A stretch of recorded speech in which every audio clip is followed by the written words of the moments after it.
안 끝났고요.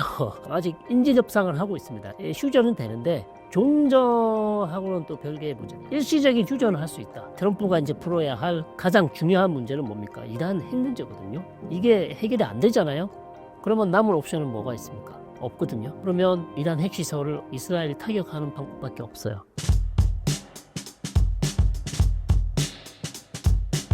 2.8 전쟁의 현재 상황은 어떤가요? 자, 이스라엘 팔레스타인 하마스죠. 1년 지금 10월 1년 5개월 4개월 다 됐습니다. 안 끝났고요. 아직 인지 협상을 하고 있습니다. 인지 협상을 하고 있고 지금 사망한 인질하고 살아있는 인질을 다 합해서 한 100명 정도가 여전히 하마스 손에 있는 것이고 이제 트럼프가 하마스에게 경고를 했었죠. 인질 빨리 풀어줘라. 인질 풀어주지 않으면 대가를 치를 것이다. 이제 그렇게 얘기를 했고, 이제 본인이 백악관 입성하기 전에 이제 골치 아픈 문제를 나타냐후가 친하니까 나타냐후 총리가 빨리 좀 해결해줬으면 좋겠다라는 그런 메시지를 계속 보냈었고, 자, 그 일환으로 결국 헤즈볼라하고 어쨌든 불안하지만 휴전을 했습니다. 휴전 협정이 체결됐고, 이제 나머지 하나가 가자 지구인데요. 협상을 하고 있는데 계속 하고 있으면 그래서 좋은 얘기들이 계속 나오고 있어요. 아직 체결은 안 됐으나 그러나 저는 1월 20일 전까지 휴전은 되는데 종전하고는 또 별개의 문제다. 종전하고 휴전, 일시적인 휴전을 할 수 있다. 일시적인 휴전을 할 것이고 그다음에 이스라엘은 지금 결국 가자 지구를 어떻게 앞으로 처리할 것인지, 가자 지구의 실권자 누가 가자 지구를 통치하게 될 것인지를 결정을 해야 돼요. 본인이 결정을 해야 되고 그런 상황인데 여기에 대해서 아직까지 구체적인 해법을 내놓지 않고 있고 현재까지 나오는 얘기로는 아마도 온건파 팔레스타인 정파 파탁이나 피에로가 들어가고 거기서 혼자서 통치하기 어렵기 때문에 다른 아랍 국가들인데 UAE나 사우디나 이런 국가들이 좀 병력을 보낸다든지 해서 같이 들어가는 방식, 이런 방식. 그 다음에 유엔군들도 같이 들어가서 거기에서 어떤 중요한 지역에 있으면서 가자지구 치안이나 통치를 지원하는 방식, 이런 방식들을 아마 논의를 하고 있을 것 같은데요. 그런 방식들이 얘기가 되고 있고. 또 한 측면에서는 이 나타냐후 총리와 같이 연정을 하고 있는 이 극우파들이 가자지구에 다시 정착촌을 짓기를 원하고 있습니다. 이것은 이제 이스라엘은 가자지구 정착촌을 2005년에 다 철수를 했거든요. 그런데 다시 여기를 들어가서 정착촌을 짓겠다고 하고 있기 때문에 네타냐후 총리가 이 극우파들의 이 요구 사항을 수용할 건지 아니면 거부할 건지 본인이 이제 결정을 해야 돼요. 결정을 해야 가자 지구의 미래가 결정이 될 것 같고요. 그 다음에 트럼프가 들어와서 이런 이스라엘이 구상하고 있는 가자 지구 전쟁 이후에, 즉 하마스 이후에 가자 지구의 어떤 구상에 대해서 어떤 입장을 보이느냐, 그것도 상당히 중요합니다. 그냥 예를 들어서 나타냐후가 원하는 거 다 너 마음대로 해, 이렇게 할 것인지, 아니면 이거는 되고 이거는 안 된다, 이렇게 이제 정리를 해줄 것인지, 그게 또 중요한 변수가 될 수 있죠. 그러나 저는 기본적으로 또다시 이스라엘이 가자 지구에서 정착촌을 짓는다. 이거는 역사의 퇴행이다. 요르단강 서안도 이스라엘이 정착촌을 이미 많이 들어가 있는 상황인데, 그나마 정말 어렵게 정착촌을 2005년에 철수를 했는데, 그거 다시 들어가서 정착촌을 짓는다? 그러면 국제사회가 뭐라고 보고 있습니까? 이스라엘로서는 대외 이미지가 너무나 추락할 수 있는 사건이고, 다만 이제 이스라엘 원하는 것은 하마스가 다시 가자 지구에 재통치하는 걸 우리는 무조건 막겠다. 우리는 죽어도 이걸 막아야 된다라고 지금 얘기하고 있기 때문에 계속해서 지금 오랫동안 전쟁을 해왔고, 전쟁을 오래 한 이유 중에 하나는 하마스가 계속해서 이제 무장 조직을 계속해서 이스라엘이 전쟁을 통해서 괴멸시키고 있지만 하마스는 계속해서 인력 충원을 계속 하고 있어요. 인력 충원을 하고 있습니다. 그래서 이거를 이스라엘이 100% 하마스를 제거한다? 사실상 불가능하거든요. 본인들도 알고 있습니다. 그렇기 때문에 그것은 사실상 어려워 보이고요.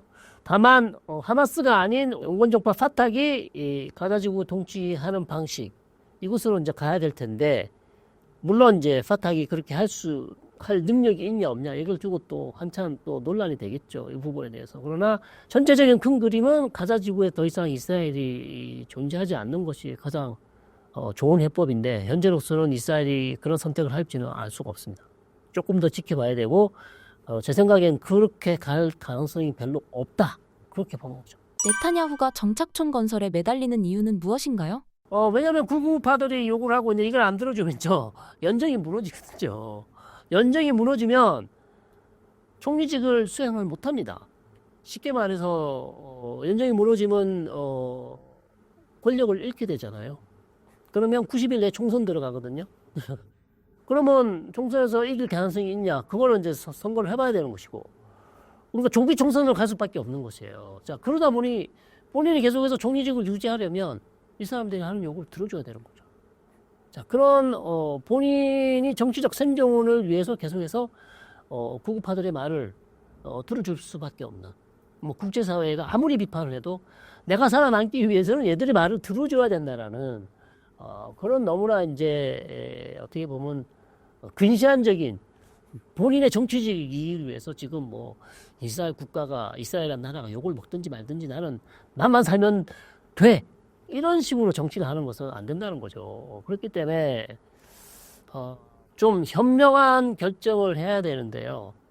모르겠습니다. 나타나고 총리가 지금 무슨 생각을 하고 있는지. 그리고 본인이 또 재판을 받고 있어요. 본인이 좀 재판을 계속 받고 있고, 이게 만약에 집권을 못하게 되면 재판 속도는 더 빨라지고, 만약에 선고를 하게 되면 재판 속도 빨라지게 되면 잘못하면 감옥 갈 수도 있습니다. 그러니까 여러 가지 지금 본인의 리스크가 여기도 사법 리스크인가요? 네, 그런 지금 리스크가 있습니다. 자, 그러다 보니까 이거 뭐 내가 살고 봐야지. 잘못하면 내가 감옥 갈 수도 있는데 구구파들이 요구하는 말도 안 되는 그런 요구들을 과연 수용할지 아니면 트럼프가 들어와서 그걸 말릴지 모르겠습니다. 현재로서.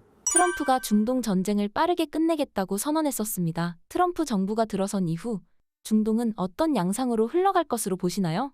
지금까지는 트럼프 효과가 저는 어느 정도 트럼프 매직 아니면 트럼프 효과가 긍정적인 역할을 했다. 실제로 효력을 보이고 있다. 왜냐하면 헤즈볼라와의 휴전이 됐고 그 다음에 아직까지 체결은 안 됐지만 하마스와의 인질협상도 트럼프가 당선되기 이전보다는 훨씬 많이 진전이 되고 있기 때문에 상당히 긍정적으로 작용을 하고 있다. 이 두 문제에 있어서는 긍정적으로 작용하고 있다고 보고 있습니다만 트럼프가 이제 풀어야 할 정작 가장 중요한 문제는 뭡니까? 이란 핵 문제거든요. 자, 이란이 핵문 특국가입니다. 그러면 본인이 2018년 오바마가 맺어놓은 이란 핵협정을 일방적으로 탈퇴를 했어요. 일방적으로. 그때 이란은 모든 핵 합의를 준수하고 있었습니다. 그 이란으로서는 뒤통수 맞은 거죠. 그런데 본인이 지금 선거 캠페인 중에서도 선거 캠페인하면서 다시 이란과 핵 협상할 생각이 있다. 이란은 또 핵 협상을 할 수밖에 없어. 이란은 지금 최악이에요. 이란은 경제가 거의 파탄 지경입니다. 완전히 지금 사람들이 테헤란에 하루에 2번 정전 일어나고요. 환율이요 80만까지 뛰었어요. 뭐 지지난주 70만이었는데 지금 80만이에요. 1달러에 80만 리알 뭐 이렇게 되고 있습니다. 자, 그래서 이란으로서는 무조건 지금 경제 제재를 풀기 위해서는 경제를 살리기 위해서는 경제 제재 풀어야죠. 경제 제재 풀려면 미국하고 핵 협상을 해야 되고 핵 협정이 타결이 돼야 되거든요. 정말 심각하게 아주 절실하게 원하고 있는데 그러면 트럼프 입장에서는 제가 저렇게 이란이 시가 힘들어서 저렇게 하고 있는데 내가 양보할 필요가 뭐가 있어. 내가 원하는 조건을 더 붙일 수도 있는 거고 제가 저렇게 힘들어하는데 더 배짱 튕길 수 있잖아요. 자, 그러다 보니까 이스라엘 문제는 어느 정도 가자지구와 레바논 문제는 해결됐는데 이란 핵협상을 지금 새로 해야 되는데 과연 이게 이란이 원하는 새로운 핵협정을 체결로 갈 수 있을까? 거기에 대한 의구심이 있습니다. 그리고 지금 트럼프가 만들어 놓은 새 외교 안보팀이 전부 다 강경 성향이에요. 그다음에 친이스라엘 성향이에요. 그다음에 유대인들도 많이 있어요. 자, 그렇다면 이 사람들이 원하는 게 과연 이란의 핵 문제를 풀 때 좀 이란이 핵 협상 테이블로 나올 수 있도록 이란을 좀 도와줄 수 있는 그런 좋은 협상안을 과연 내놓을 수 있을까라는 그런 의구심이 드는 거예요. 자, 그러다 보니까 다 좋습니다. 뭐 가자지구 이런 문제도 빨리 해결될 가능성이 높지만 정작 중동 정세의 가장 중요한 변수 중에 하나가 이란 핵 문제거든요. 이게 만약에 한 6개월, 1월 20일 들어오고 나서 한 6개월, 그러니까 길게는 올해 말, 아니면 짧게는 올해 가을쯤까지 이 문제가 트럼프가 핵 협상을 추진할 텐데요. 이게 해결이 안 되잖아요. 그러면 남은 옵션은 뭐가 있습니까? 없거든요. 그러면 이란 핵시설을 어떻게 이스라엘이 타격하는 방법밖에 없어요. 그리고 실제 지금 이란이 방공망이 많이 망가졌고 작년 10월 26일 날 이스라엘이 전투기 100여 대를 동원해서 이란 방공망을 많이 무너뜨렸기 때문에 좀 훨씬 지금 이스라엘이 이란을 공격하기 쉬운 상황이에요. 자, 그러다 보니 이런 중요한 좋은 옵션이 지금 테이블에 있어. 야, 10월 26일 전에는 상상하지도 못했던 너무나 지금 이란이 너무나 지금 외부 공격에 취약한 상황인데 이 좋은 옵션이 있는데 왜 쓰지 않겠어요?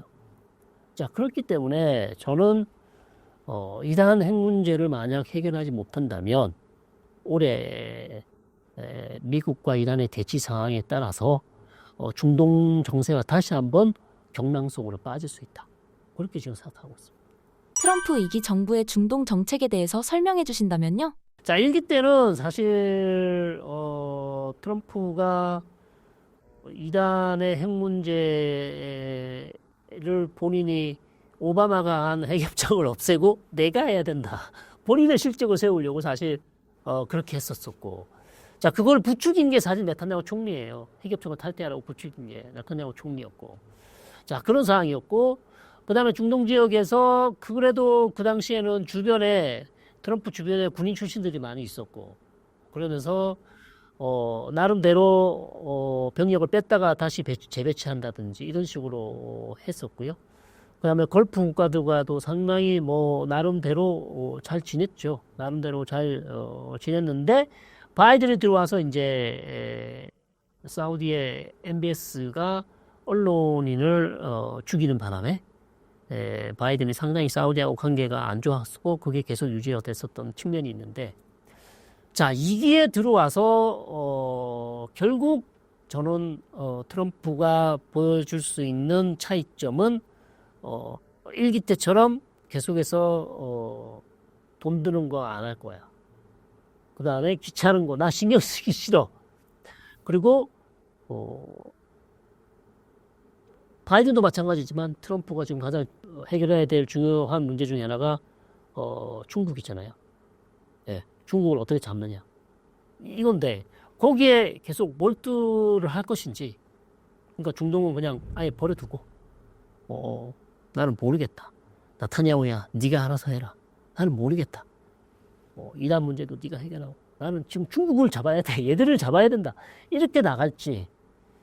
그게 지금 이제 관건이거든요. 그래서 저는 근데 그게 쉽지 않을 것이다.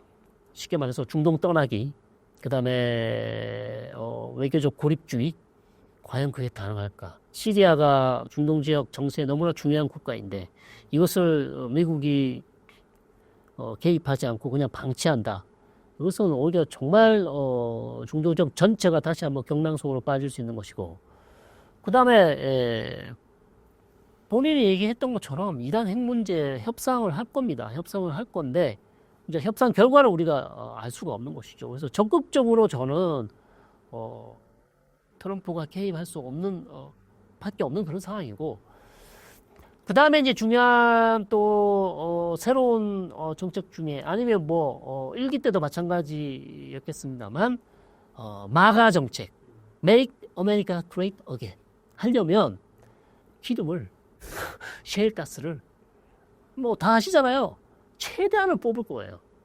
그래야 본인 기업도 살릴 거 아닙니까? 미국 기업들. 자, 그렇게 되면 생산량을 최대치로 높이게 되면 골프 국가는 어떻게 될까요? 유가는 어떻게 될까요? 우리한테는 좋습니다. 운전하시는 분들한테는 좋아요. 그러나 골프 국가들하고 이제 대형 사업을 계약하신 분들은 돈이 안 들을 수 있습니다. 유가가 떨어지기 때문에. 그러니까 유가가 많이 내려갈 거거든요. 자, 그랬을 때 골프 국가들이 이제 트럼프와 어떤 관계를 할 것인가. 그러나 뭐 트럼프로서는 대안이 없죠. 자기가 선거 캠페인 동안 오로지 아메리카 퍼스트인데 왜 우리가 화석 연료를 줄여야 되냐? 환경 문제에 관심 없잖아요.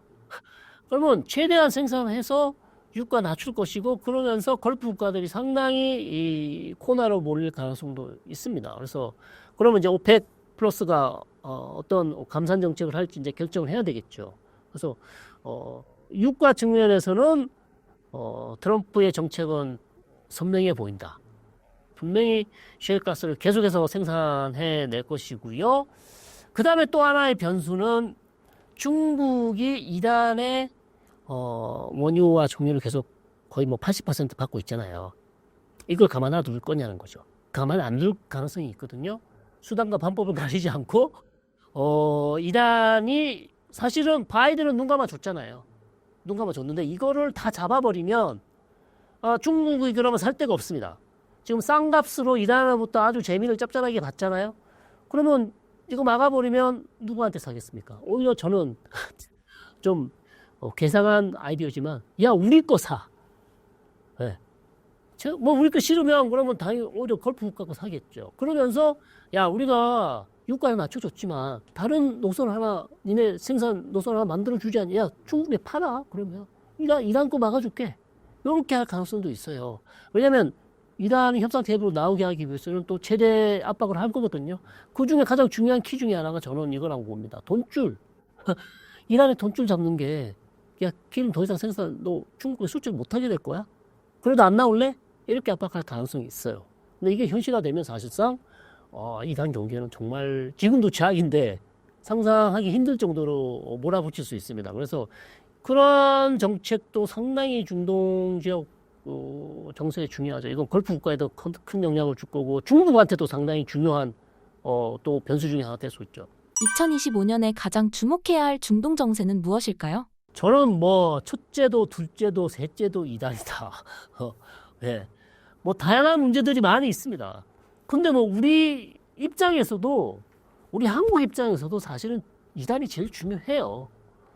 만약에 이란이 이 최악의 상황을 상정을 한다면 미국과 이스라엘이 편먹고 이란의 핵시설 때리면 이란의 대응이 어떻게 할 것인가?